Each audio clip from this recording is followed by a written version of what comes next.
Look, I opened this jar of rotten baby food, and well, a butterfly came out. Garlic butter bread. Garlic butter bread. A Yes. baguette of that. And Caesar salad with so much cheese in it. And yeah, I feel like that would be very like Welcome to the Comedians in Elevators podcast. I've got my guest, Isabel Lucia Figueredo. Isabel, say hi, introduce yourself, and tell us a little bit about yourself. hi. So I am an actor and I'm also a writer. I'm currently working on writing my first short film that I'll be filming later on this year. And yeah, I'm also writing on multiple platforms, mostly Substack. And yeah, I love creating and I have a lot of like director and like actor friends, so we love just doing a lot of projects together. Yeah, I love the collaborative process. Yeah. Very cool. Awesome. Well, Isabel, you ready to get started? Yes. Listen, to my regular listeners, I know you don't like when at the beginning of these conversations I ask you to subscribe. None of us like it. I don't like saying it. I don't like it being in here. But it's frustrating. You know what else is frustrating? It's also frustrating when I look in the back end of the YouTube channel and I see that 56% of you that watch frequently haven't yet subscribed. And I know this because I see it in the comments section. You say things like, I didn't know I didn't subscribe. And that's actually what fuels the show. Basically, it's like you're making a donation to the show. So that's why I ask all the time, because it enables us to build and build and build. And we're going for the long term here. Hit the subscribe button and we'll continue to build this show for you. That's my promise. Thank you to all you guys that do subscribe. It means the world to me. Okay, so the whole point of the podcast is to compare and contrast the comic versus the comedian. So I define the comic as any person telling funny jokes versus the comedian who's a funny person telling any jokes. So Isabel, would you agree that you start as a comic and evolve into a comedian? Yes, I agree with that sentiment because yeah, like especially like people that I feel like we all know people who are able to like deliver like a quick quip or something, hilarious. But having it like honed as a skill is definitely like what separates the comic from the comedian, having that experience and having that skill set. So yeah, I definitely think that you do evolve into that. So you're saying that the comedian is the more skilled person, right? Yes, yeah. It just comes with the experience and like yeah, developing those skills with the learning that you need. Where does the learning come from? Is that the comic part? Yes and no. So I think that there's a just like every route in entertainment or in like any artistic field, it's like not necessarily carved out the same way that like being a doctor would be or becoming a lawyer would be, because everybody is kind of different in that way because there's not really like a one track route, you know. Um, Well, there's so when specialties you're in those professions as well, right? Or you just take it to yeah, the next level. Perhaps the exactly. comedian is like the highest level, like a surgeon. Yes, I would say that, yeah. Because yeah, when I was in school, I went to an arts college and we did an entire stand-up comedy course in it, and it was Mhm. fantastic. And we ended up doing sets at the Ice House, which was like insane. And we got trained by like a really well-known comedian. His name's David Connolly, and he's done like tours. He's been in the comedy field for I think about 20, 30 years. And yeah, now he has his own little comedy show. It's called Cooper's Bar. It's hilarious. Yeah, I think they were going to be nominated for a couple of really great awards. And yeah, honestly, like he taught us the structure of it and also like how to know the rules to break the rules. And yeah, I think that that also like definitely like helped like with insight wise, like that it's like a skill, it's an experience. It's just like, it's just like becoming a professional in any other field. All right. So, Isabel, you ready for the first question? Yeah. Okay. So it's about the role of persona in comedy. You can't check your notes though. How much Okay. of the comedian's voice is a character versus their real self?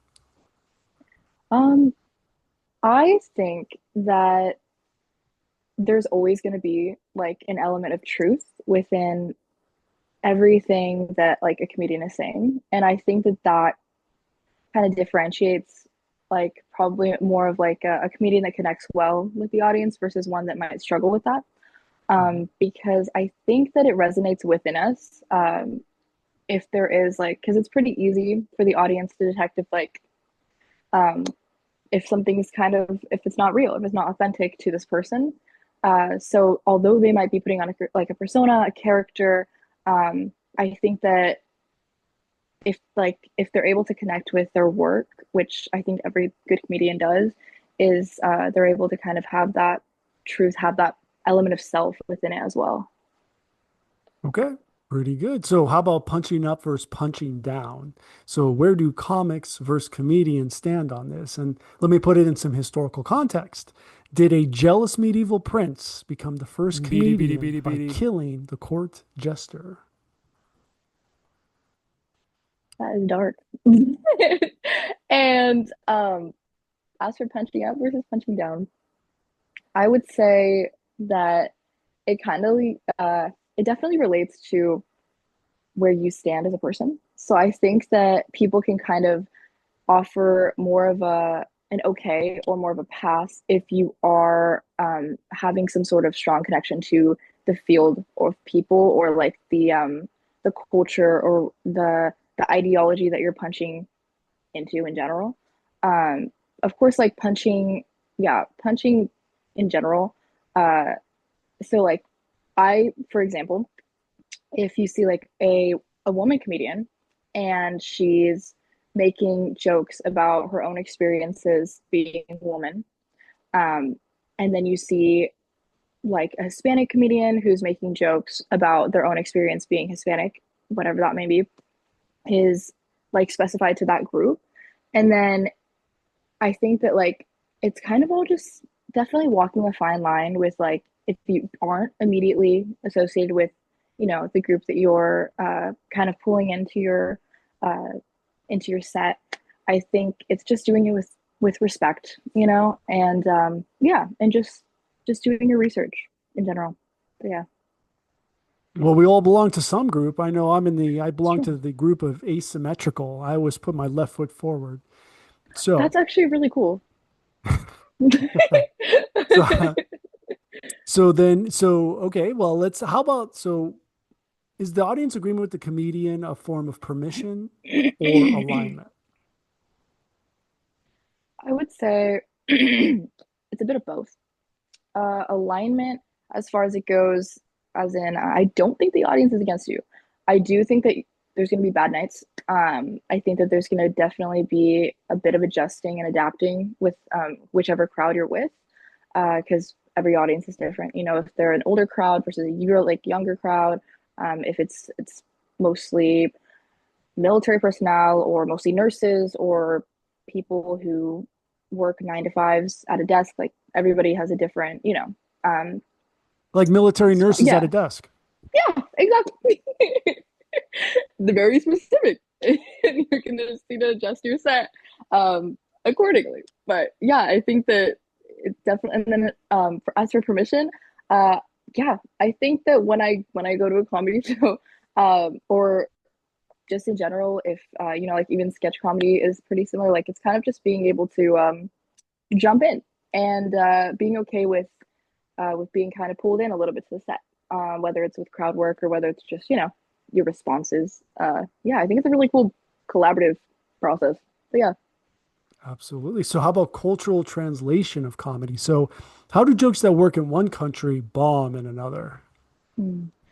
Yeah, I see that a lot, and it's definitely just because I think that like the centralization of where you are is like so important. I feel like a lot of people just don't take that into account because I mean, culturally, we all have very different belief systems, very different ways of life.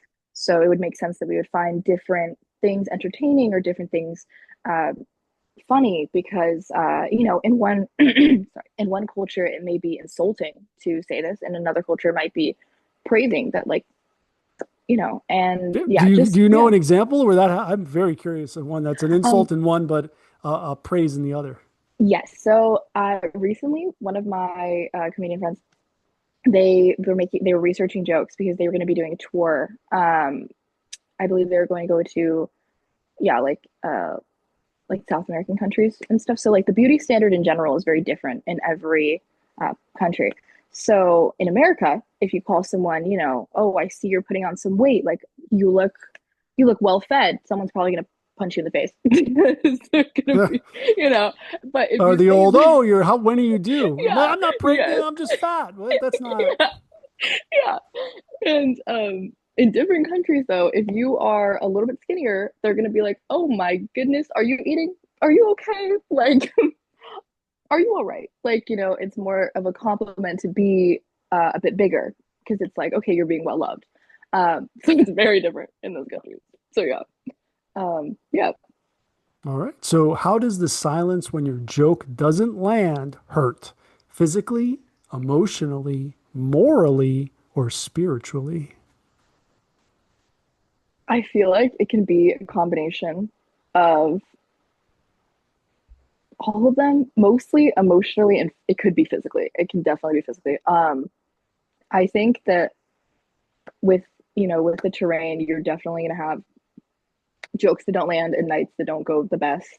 Um, and I think that just being able to kind of adjust and pivot, and whether it's like literally, I literally changed like a couple of jokes in my set and kind of moving something that is solid or more so, or maybe just like switching around or whatever it is. It's just like an adapting, because it definitely can physically hurt. It could also like kind of throw you off balance, so like kind of an emotional, kind of a mental thing.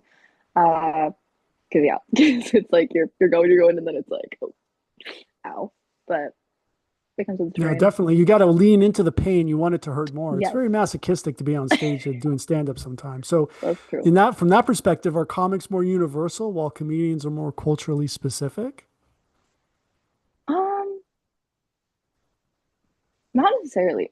I think that there are comics everywhere. I think that like, your cousin can be one, your best friend. It could be your boss, because, it's just like you said, it's anybody who can say, who can tell a really funny joke.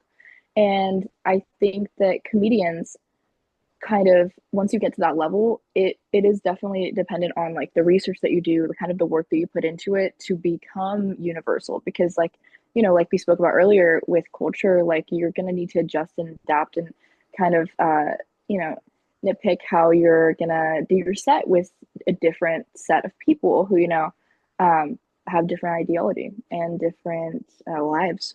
So yeah. Yeah. So, speaking of cousin comedy, love and justice. So, is the highest function of comedy to expose injustice or to make people feel less alone while living with it? I think it could be a combination of both. Yeah. I think that exposing it is definitely part of it, but I do think that at the end of the day, every art form, whether it's film, music, physical art, and specifically comedy, it's kind of just a connection between all humans to kind of let everybody know that we're all experiencing, this pain or this struggle or this happiness, all of this that we get to experience within this life, we're able to like kind of understand like, hey, I'm not alone. You're right there suffering with me, and that's great. All Yeah. right. So how about when a joke harms someone unintentionally? Does Mm. love demand accountability or does justice demand defiance? Mm. I think that definitely it's the way you approach it. Uh, I've seen I've seen a couple of my friends who are comics, I've seen their jokes not be taken as, because everybody can take, I could tell you something and you could take it as the most amazing compliment ever. And I could tell someone right next to you and they could take it as the worst insult. So um I think that just having the poise to be able to uh kind of not necessarily over explain yourself, but you can explain where you were coming from. You can apologize, and move forward with yeah, however it is that this, altercation, or really it was not super negative with the way that it was approached, but I think communication is just key and all that. So yeah, love and justice. Sprinkle that in. I see some sprinkling. I can see the angel and devil on your shoulder both whispering at you at the same time, and you don't know who to listen I'm to. like, All right, very important question. Advertising and self-promotion. Who hmm. advertises themselves more? The comic, the comedian, or the magician? You know that place where you're not conscious and you're not sleeping either? That's your power bill to the electric company.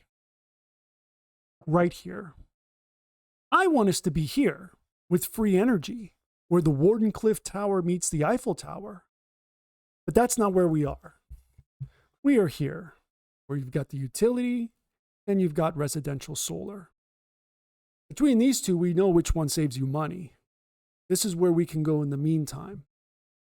But this is where I want us to be now, and this can be done now. So let me deputize you to represent DOSE, Department of Solar Efficiency, and let's get on the podcast and get the message out today. See you soon. Hmm.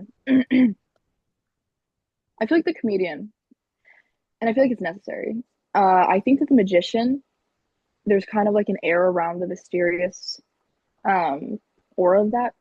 It's kind of like we kind of want to see what you're doing because you're not revealing a lot.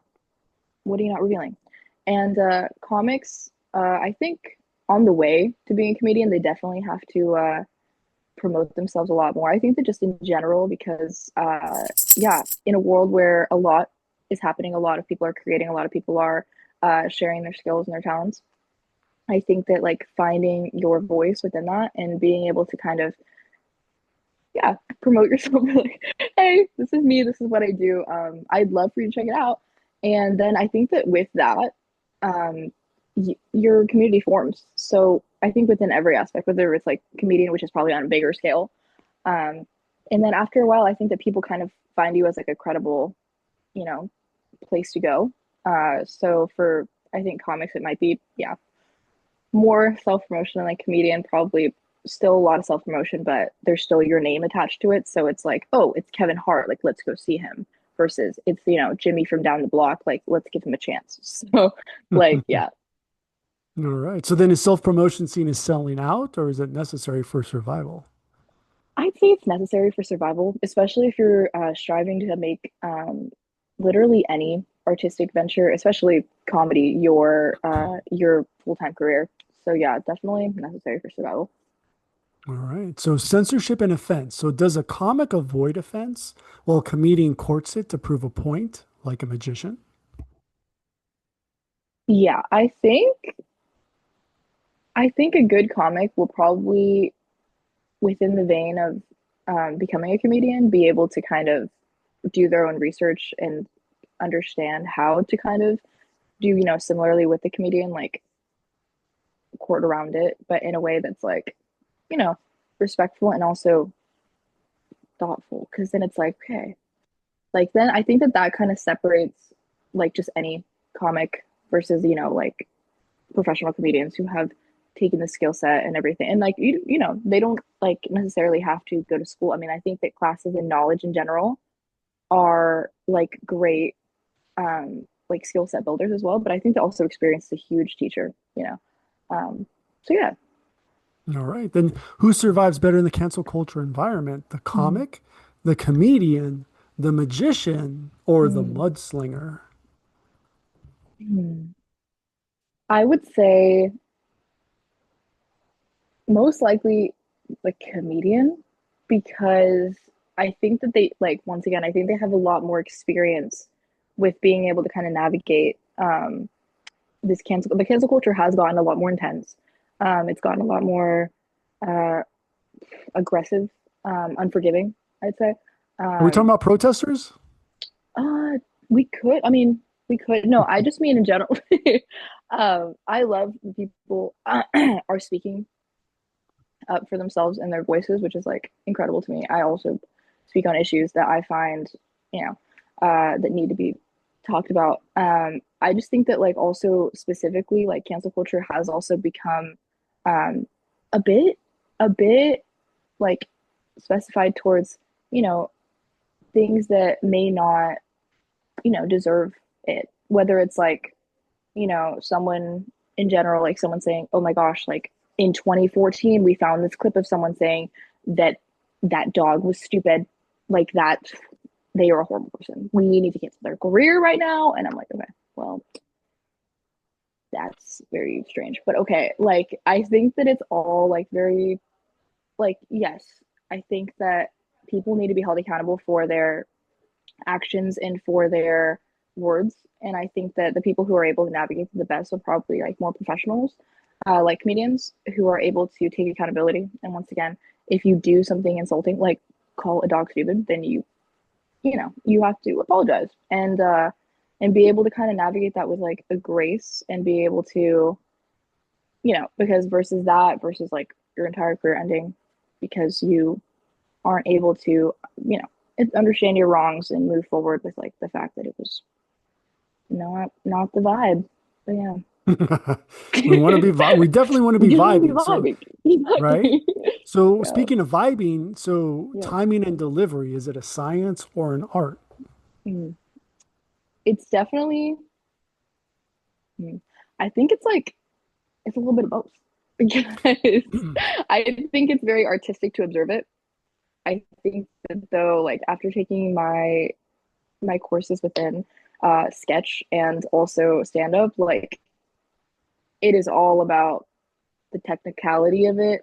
And it's the same thing with like you need to understand that there's a science to it because it's not just, you know, anybody can just go up there and try and throw a couple of jokes and it may land, it may not. But after a while, it's not gonna be as, you know, as worthy of, I guess, like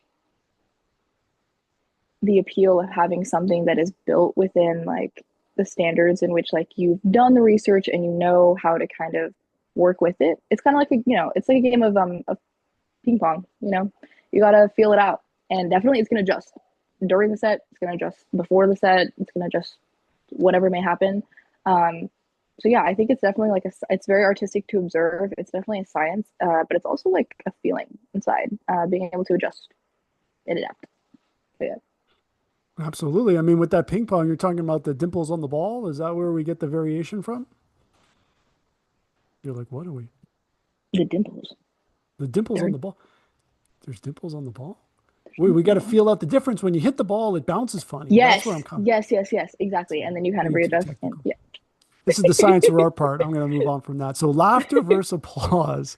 Are comics chasing laughs and comedians chasing applause breaks or a primetime Emmy that validate the message? That's true.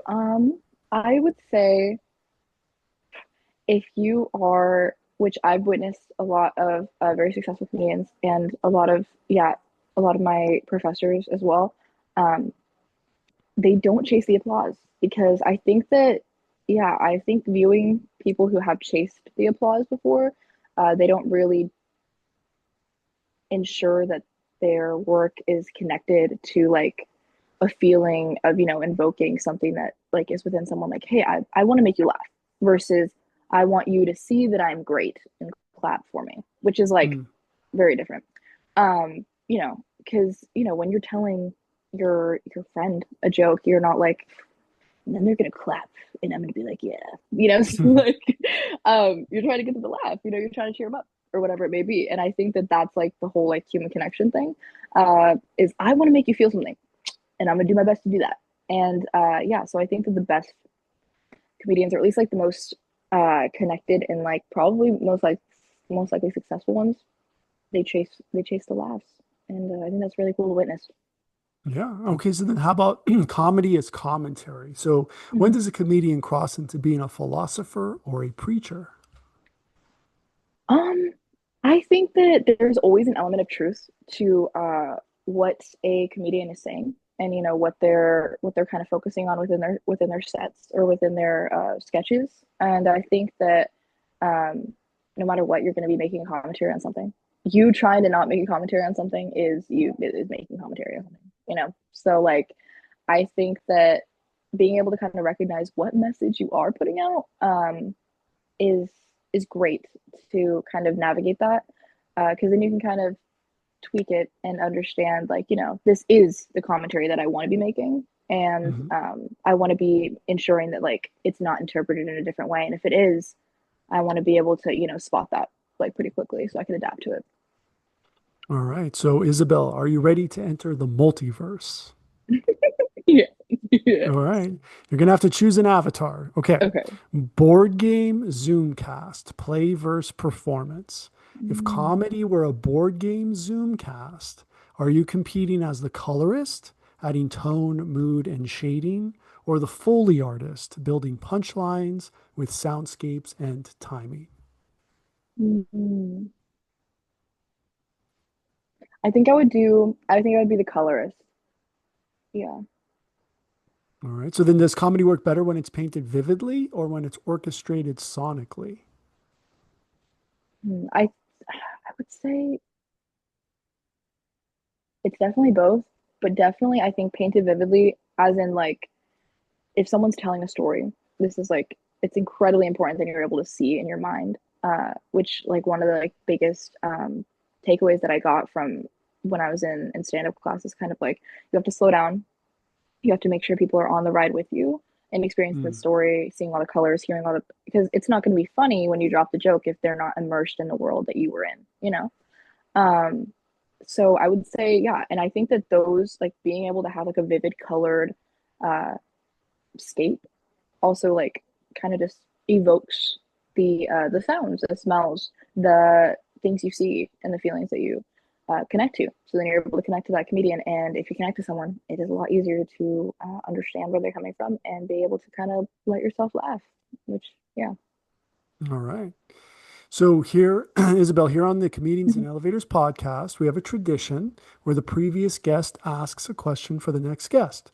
And the previous guest was Jamie Zoller, like Dollar. And her question for you, to you, Isabel, is what would be your last meal before your execution? Ooh, that's actually a very good question. Um, Let me think. I would say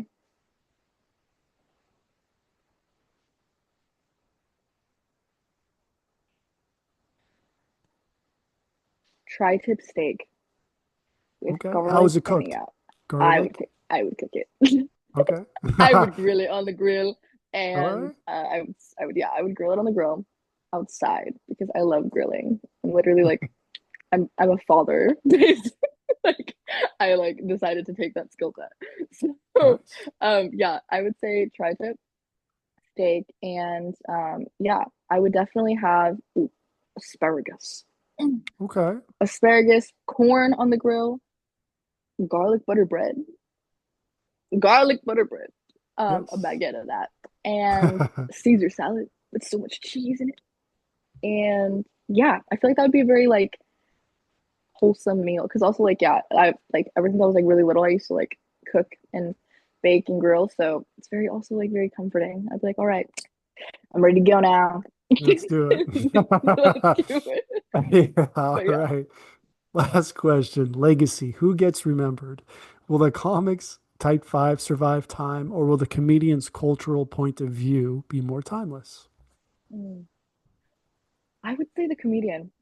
I would say that having kind of like a strong presence in which you're whether you're known for it or whether you kind of have like this set of beliefs and this set of commentary that you're able to like kind of go back and back again. I think that that's vastly remembered.